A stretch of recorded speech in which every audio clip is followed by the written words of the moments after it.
Сайн байцгаана уу? Cherry Book сувгийн Монгол Adventist болон тавтай морилно. Би Болормаа байна. Австрали улсаас холбогдож байна. Энэ удаагийн мань зочноор Монгол улсаас Монголын Adventist чуулганы ажилтан Одон Чимэг холбогдлоо. Одоо бүгдээрээ хамтдаа Одон Чимэгтэй хийсэн ярилцлага хүлээн авч сонсцгоё. За тэгвэл одоо хоёулаа ярилцлаганд орох уу? За тэгээ. За тэгвэл ярилцлагаас өмнө би залбирч идэх үү? Тэгээ. За тэгээ.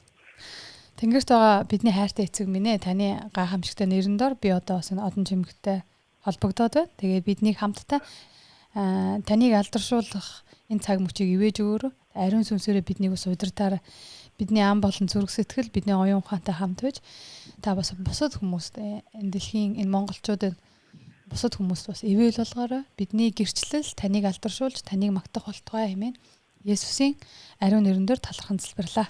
Амен. Амен. За. Манай Cherry Book сувгийн Монгол Adventist болон бидний урилгыг хүлээж аваад надтай одоо ингээд утсаар холбогдож байгаад баярлаа. За баярлалаа. За тэгээ Одон Чимгээ та өөрийнхөө тухай бидэнд манай сонсогчдод танилцуулахгүй юу? Та хэдэн настай, ямар ажил хийдэг, гэр бүлтэй бол гэр бүлийнхаа тухай товч танилцуулаач.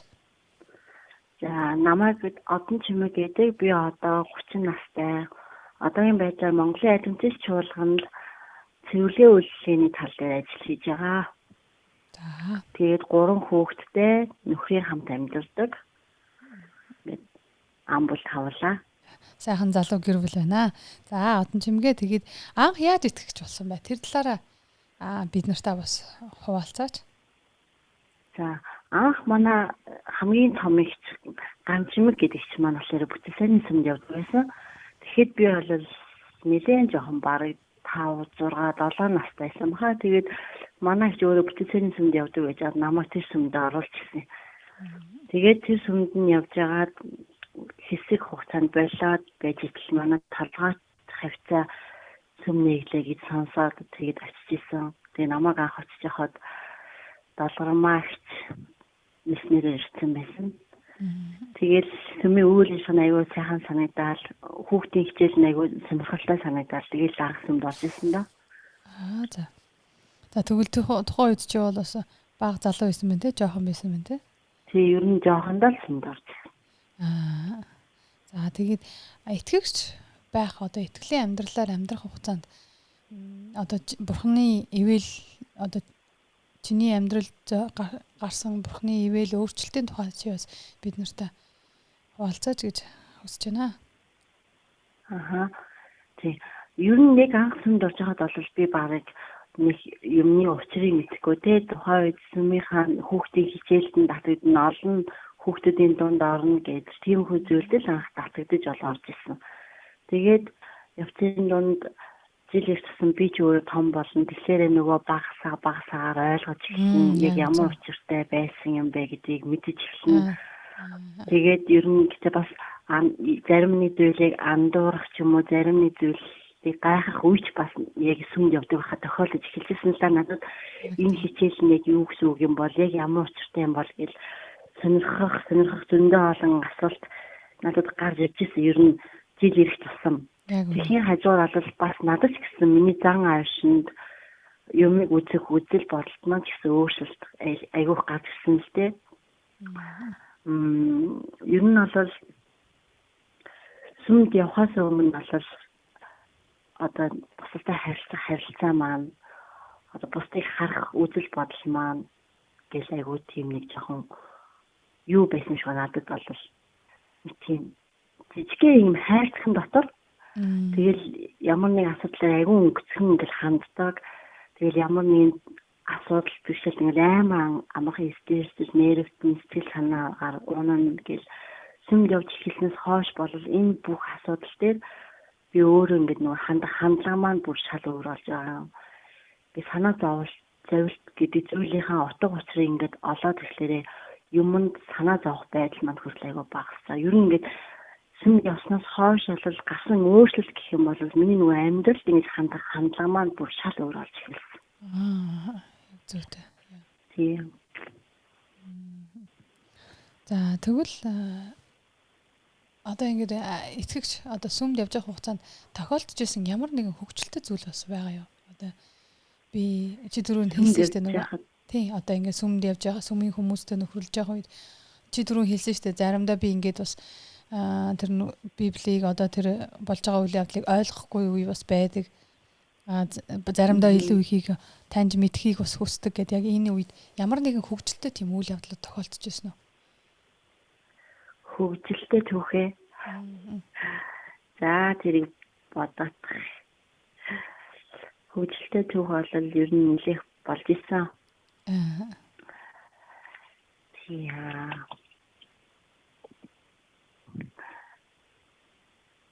Юу яжсэн хөвгөлтэй түүх гэхээсээ илүү зөвхөн нэг би нөө магтан дууны үйлчлэлд сүмдээ нэлээх гардаг байсан.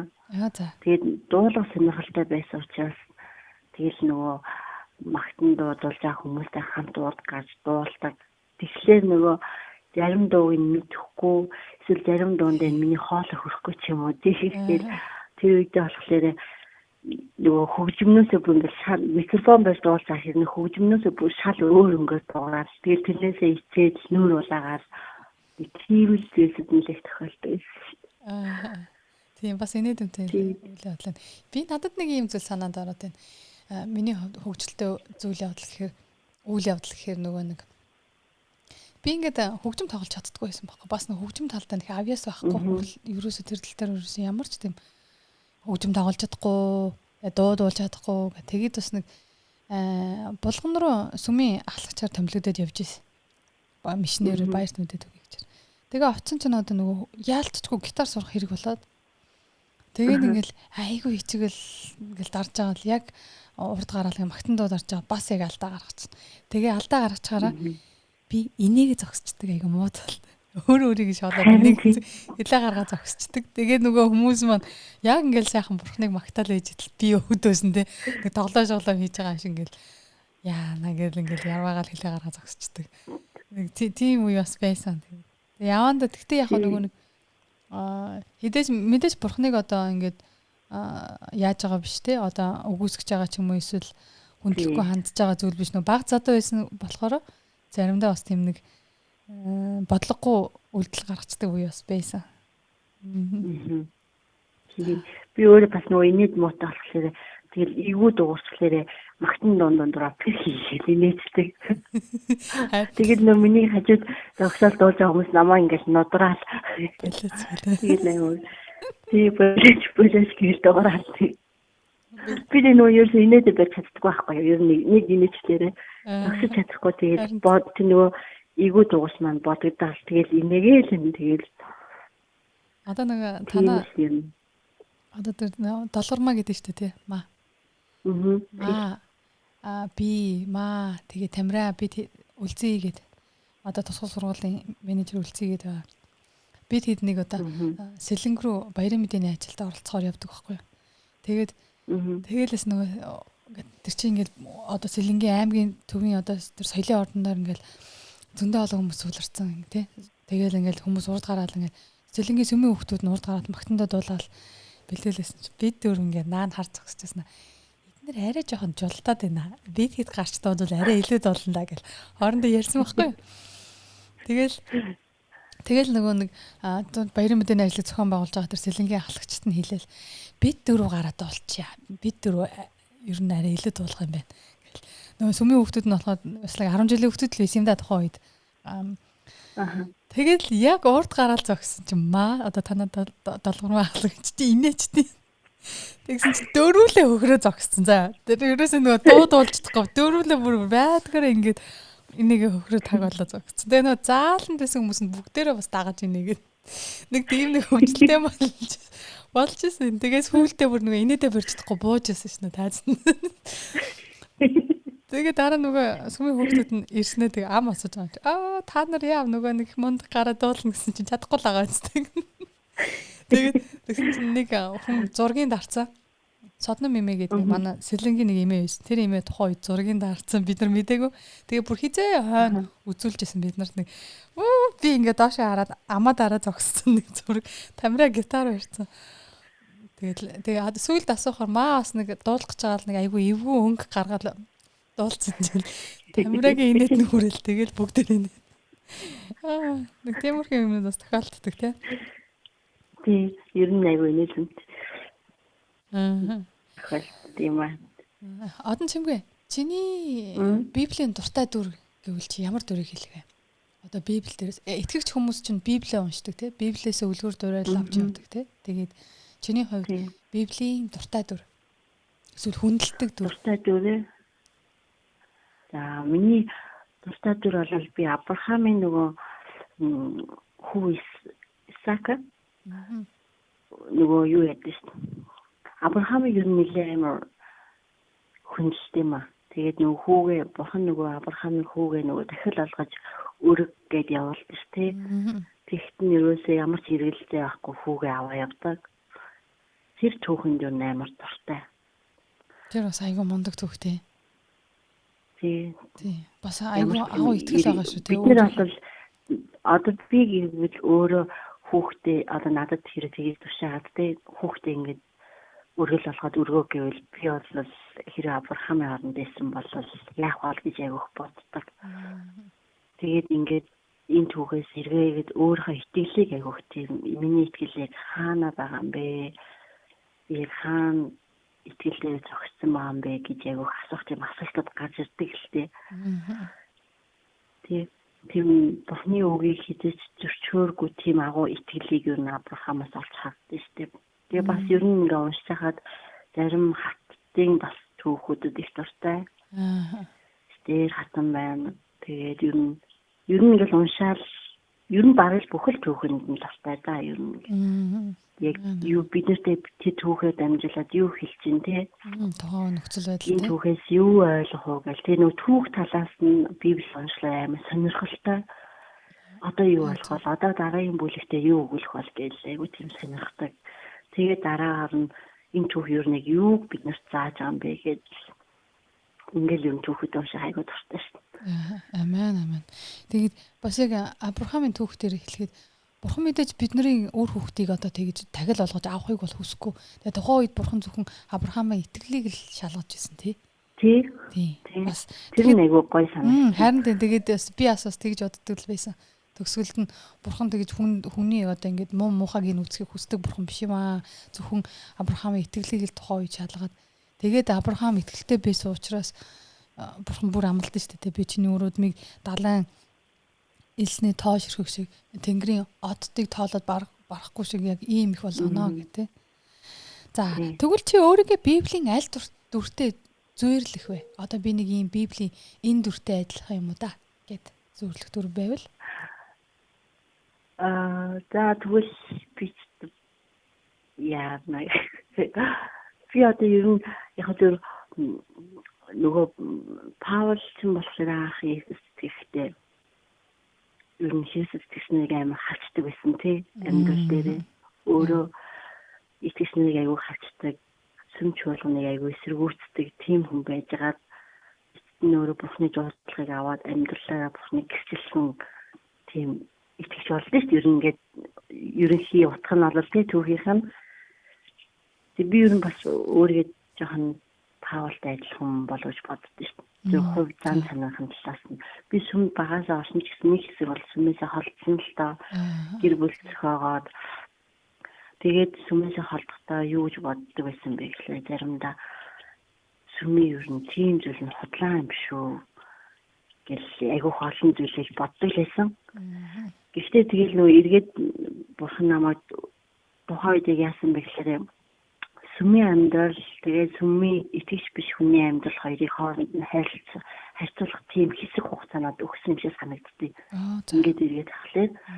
Тэгээд яг аль амьдрал нь ер нь зүв бэ? Яг аль амьдралаар нь амьдрал хүн гэж сэтгэл хангалуун эргээд хахад одоо ямар ч тийм асуудал гарахааргүй те харамсахааргүй амьдрдсан бэ гэдэг талаар ер нь жоохон дүгнэлт хийх хугацаа болох надад олгосон юм шиг санагддгийг. Тэгээд би сүмээсээ холцсныхаа дараа нэг хэсэг ер нь сүмийнхаа ингээл хүмүүс үзэл бодол баримтлууд нэлээ их ингээл эсэргүүцдэг болсон байсан л та. Тэгээд ингээд буцаад нөгөөний тэр гүйцэтгэдэг байсан зүйлс маань буруу юм байна гэдгийг ингээд ойлгоод сүмдээ эргээд орж ирэхлээрээ ясан бэ гэхлээрээ ер нь итгэгчийн амьдрал чинь хамгийн зөв амьдрал юм байна гэдгийг ойлгоод ингээд одоо ингээд бүхэл бурхан юу биднэрт юу гэж хэлж байна аль сахал бүхэл тушааллын зааврын дагуу гэж бурхны алхах гişгээр хамт алхахыг л хүсдэг болсон. Тэгэхээр би одоо яг үнэндээ таны асуусан асуултын талаар бодож байгаагүй юм байна. Би өөрөө ер нь яг аль дүрийнхэн дагуу юм болоо гэж ер нь нэг тэр бодож байгаагүй юм байна. Тэгээд Библи нь тэр чигээрээ бидний сайн сайхны төлөө байдаг нь хамгийн гайхалтай тий. Яг одоо тэгээд бурхны сургаал нь одоо биднэрт амар тайван өгөх одоо яг чиний хэлдгээр амьдралдаа харамсахгүйгээр амьдрах тэр нөхцөл бололцоог бас бүрдүүлж өгдөг нь бас мэдээж баян чинэлэг болгоно гэж амлаагүй тий. Мэдээж бурхны хүүхдүүд баян чинэлэг амьдрах ёстой. Гэхдээ бидний өнөөдрийн амьдрал маань сэтгэл хангалуун байх, одоо байгаа амьдралдаа сэтгэл хангалуун байх, харамсахгүй байх. Тэгээ унтсан ч гэсэндээ одоо мэдээж бид нар амьдралдаа янз бүрийн байдлаар алдаа гаргадаг. Тэгсэн ч гэсэндээ буцаад бас босох буцаад бас өөрчлөгдөх тэр боломжийг бас бүрдүүлж өгдөг тийм амьдрал юм да. Тийм. За баярлалаа. Үнэхээр сайхан хариулт байлаа. Миний хувьд бол. За баярлалаа. За тэгээд би баг миний асуух байгаа асуултанд хариулж байна. Чиний амьдралдаа хүлээж авсан хамгийн том зөвлөгөө юу вэ? Хин нэгэн хүнээс ч юм уу эсвэл найз нөхдөсөө ч юм уу тий? Пастор ахлагч нараасаа ч юм уу. Одоо ингэж за би энэ сургамжийг аваад тэр хүний зөвлөмжийг аваад тэгээд надад нэг ийм зөв зүйлээсээ тэр үнэхээр зөв сонголт байсан юм а гэж хэлэх. Би Библи номыг ер нь сүмээс нөгөө холцсон байхад бол хүн ингээд юу яд юм бэл. Анхандаа бол ингээд яг тэр нөгөө сүмээ бас амьдрал маань айгу гоё юм шиг санагддаг. Одоо найз нөхдөдөө уулзаж цагийг өнгөрөх тий. Тэгээд мэдээж нөгөө найз нөхдөд уулзалт боллоо тодорхой хэмжээний ууж идэх асуудал гардаг тий. Энэ бүхэн маань ингээд айгу хөгжилтэй юм шиг сүмд явснаас илүү ингээд ад жаргалыг надад мэдрүүлж байгаа юм шиг санагддаг байсан л та. Тэгээд ингээд эргээд нөгөө магаас нь ч юм уу нөгөө ч юм уу хэдэн оны дараа ч юм уу нөгөө уулзалт идрээ ингээд эргээд харахлаар би одоо тэр үед яах гэж тийгүүрдээ гэдэг юм уу эсвэл нэг кармандах мөнгөө ингээд шал дэмэзэл бүрчсэн. Тэгтэл нөгөө тэр мөнгөө дахиад нэг хэрэгтэй зүйл зарцуулах ч юм уу те ийм зүйлсд ингээд гарч идэг. Тэнгүүт нь би одоо яах гэж юм бэ тэгэл хүн ингээд нэг нөгөө нүдэнд ингээд айгүй гоё юм шиг санагдаж байгаа зүйлээ хийсний дараагаар яаж нөгөө сэтгэл ханамжаа ерөөсөө бүр 100% авч чадахгүй. Тэгээд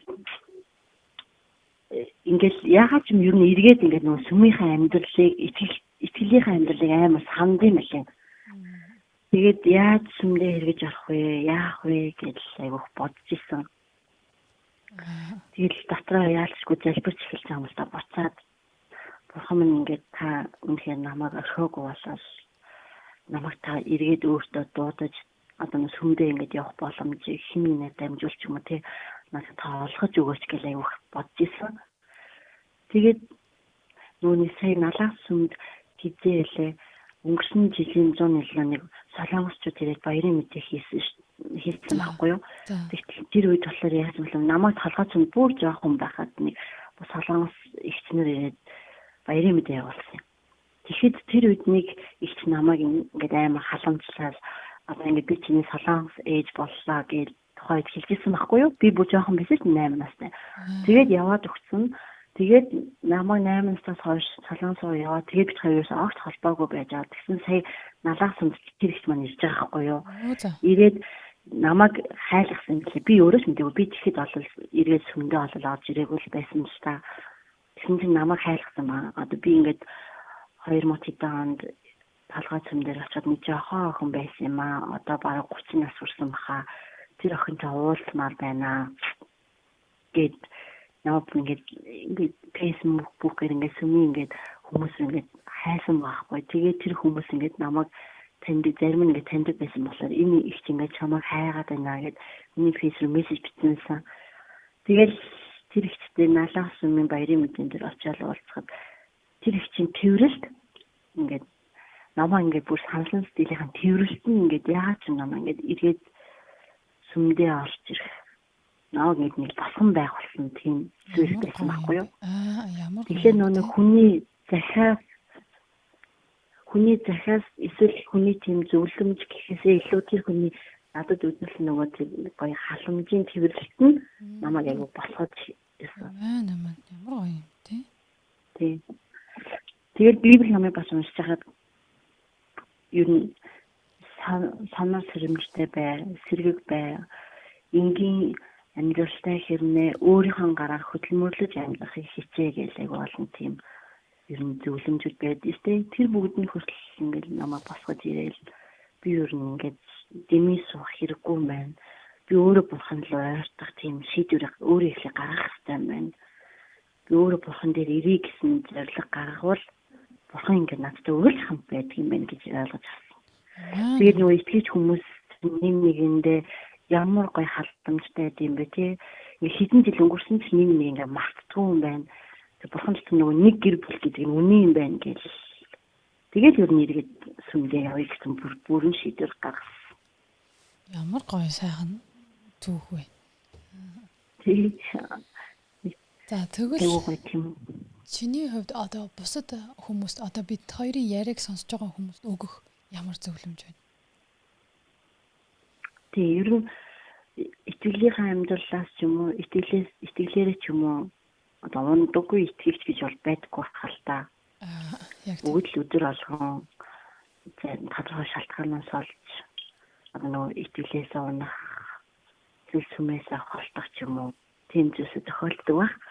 Гэхдээ миний одоо ингээд эргээд сүмдээс нь энэ зүйлээс эргээд харахад ямар ч харамсааргүй та шийдвэр гаргаж тий амьдралдаа ингээд бүр сэтгэл хангалуун амьдрахыг хүсэж байгаа тийм амьдралыг та хэрэг ингээд эрэлхийлж байгаа бол миний хувьд бол одоо энэ сонсож байгаа хүмүүстэй зөвлөхөд Бурхныг дагсан Бурхны замаар замсан энэ амьдрал бол хамгийн тийм сэтгэл хангалуун амар тайван амьдрал гэдгийг бол би ойлгосон учраас та эргээд тий Бурхан дээр заавал ирээрээ ер нь итгэлийн амьдралаа болж үл битгий орхиорой.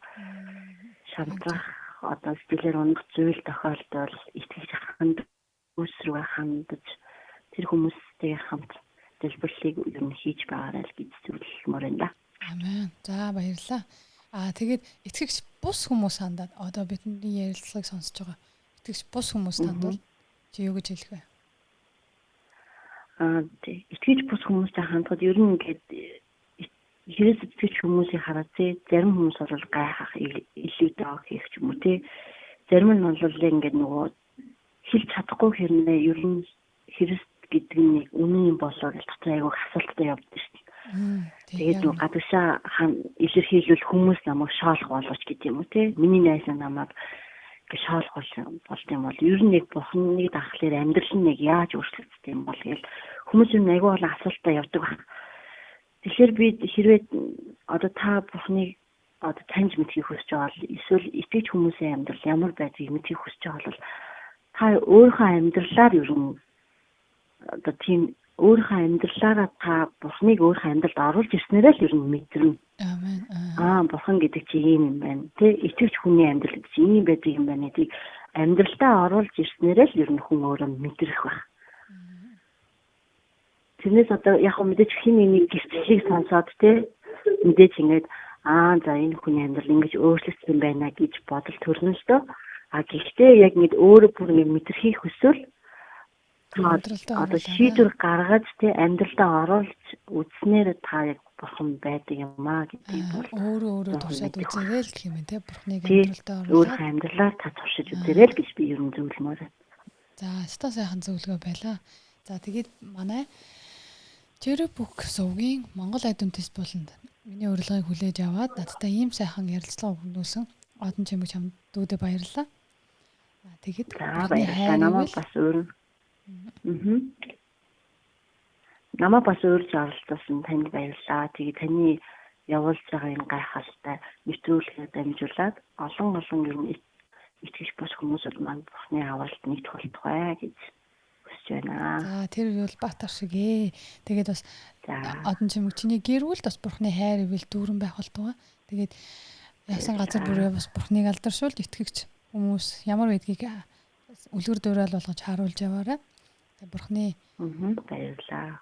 эвэлэр улам илүү амжилттай сайхан амьдраарай. Тэгээд бидний ярилцлагатаа надтай хамт байсан баярлалаа. Дараа дахин уулзтлаа. Түр баяртай. За баярлалаа, баяртай. За баяртай.